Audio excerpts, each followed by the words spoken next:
This is Neville Goddard's radio talk from KECA Los Angeles, July 1951, and its title is By Imagination We Become.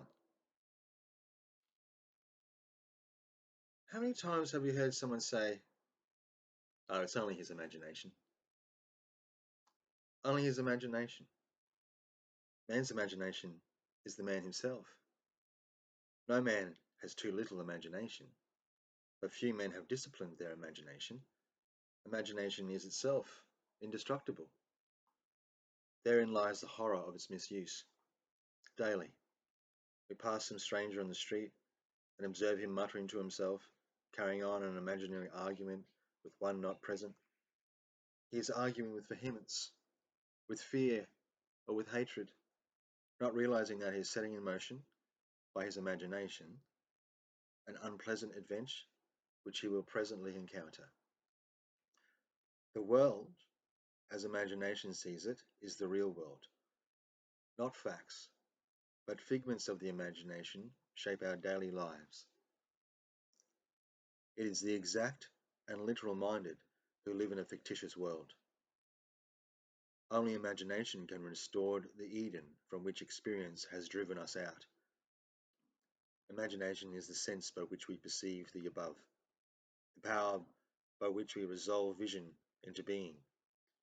Every stage of man's progress is made by the exercise of the imagination. It is only because men do not perfectly imagine and believe that the results are sometimes uncertain when they might always be perfectly certain. Determined imagination is the beginning of all successful operation. The imagination alone is the means of fulfilling the intention.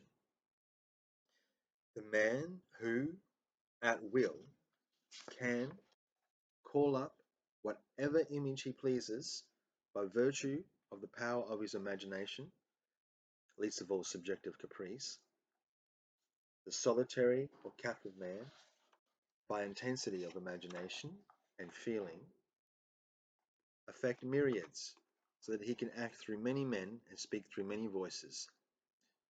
We should never be certain, wrote William Butler Yeats in his Idas of Good and Evil, that it was not some woman treading in the winepress who began that subtle change in men's minds, or that the passion did not begin in the mind of some shepherd boy, lighting up his eyes for a moment before it ran upon its way. Let me tell you the story of a very dear friend of mine. At the time, the costume designer of the music hall in New York. She told me one day of her difficulty in working with one of the producers who invariably criticized and rejected her work unjustly, that he was often rude and seemed deliberately unfair to her. Upon hearing her story, I reminded her, as I am reminding you, that men can only echo to us that which we whisper to them in secret. I had no doubt but that she silently argued with the producer, not in the flesh, but in quiet moments to herself. She confessed that she did just that each morning as she walked to work. I asked her to change her attitude towards him, to assume that he was congratulating her on her fine designs, and she, in turn, was thanking him for his praise and kindness. This young designer took my advice, and as she walked to the theatre, she imagined the perfect relationship of the producer praising her work, and she, in turn, responding with gratitude for his appreciation. This she did morning after morning, and in a very short while she discovered for herself that her own attitude determined the scenery of her existence. The behavior of the producer completely reversed itself. He became the most pleasant professional employer she had encountered. His behavior merely echoed the changes that she had whispered within herself. What she did was by the power of imagination. Her fantasy led his, and she, herself, dictated to him the discourse they eventually had together at the time she was seemingly walking alone.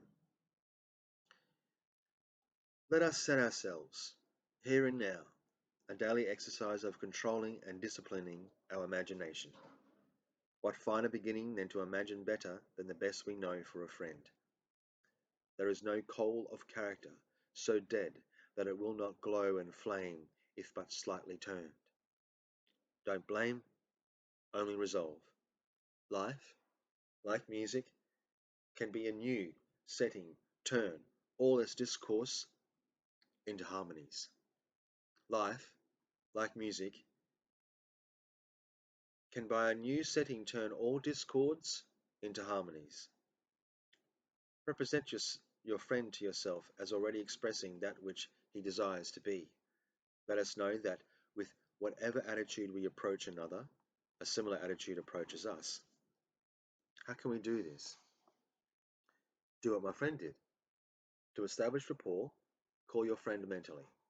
Focus your attention on him and mentally call his name just as you would to attract his attention were you to see him on the street. Imagine that he has answered. Mentally hear his voice, imagining that he is telling you of the great good you have desired for him. You, in turn, tell him of your joy in witnessing his good fortune. Having mentally heard that which you wanted to hear, having thrilled to the news heard, go about your daily task. Your imagined conversation must waken what it affirmed. The acceptance of the end wills the means, and the wisest reflection could not devise more effective means than those which are willed by the acceptance of the end. However, your conversation with your friend must be in a manner which does not express the slightest doubt as to the truth of what you imagine that you hear and say. If you do not control your imagination, you will find that you are hearing and saying all that you formerly heard and said. We are creatures of habit, and habit, though not law, acts like the most compelling law in the world. With this knowledge of the power of imagination, be as the disciplined man, and transform your world by imagining and feeling only what is lovely and of good rapport. The beautiful idea you awaken in yourself shall not fail to arouse its affinity in others. Do not wait 4 months for the harvest. Today is the day to practice the control and discipline of your imagination. Man is only limited by weakness of attention and poverty of imagination. The great secret is a controlled imagination and a well-sustained attention, firmly and repeatedly focused on the object to be accomplished. The great secret is a controlled imagination and a well-sustained attention, firmly and repeatedly focused on the object to be accomplished. Now is the acceptable time to give beauty for ashes, joy for mourning, praise for the spirit of heaviness, that they might call trees of righteousness, the planting of the Lord, that he might be glorified. Now is the time to control our imagination and attention. By control, I do not mean restraint by willpower, but rather cultivation through love and compassion. With so much of the world in discord, we cannot possibly emphasize too strongly the power of imaginative love. Imaginative love, that is my subject next Sunday morning when I shall speak for Dr. Bales while he is on his holiday. Their services will be held, as always, at the Fox Wilshire Theatre on Wilshire Boulevard near La Cienega at 10:30. As the world is, so is the individual, should be charged to as the individual is, so is the world. And I hope to be able to bring to each of you present the true meaning of the words of Zechariah, speaking every man the truth to his neighbor, and let none of you imagine evil in your hearts against his neighbor. What a wonderful challenge to you and to me. As a man thinketh in his heart, so is he. As a man imagines, so he is. Hold fast to love in your imagination. By creating an ideal within your mental sphere, you can approximate yourself to this ideal image till you become one and the same with it, thereby transforming yourself into it, or rather, absorbing its qualities into the very core of your being. Never, never lose sight of the power that is within you.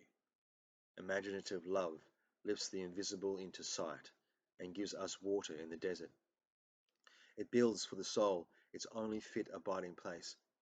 Beauty, love, and all of good rapport are the garden, but imaginative love is the way into the garden. So, an imaginary conversation, you reap an act.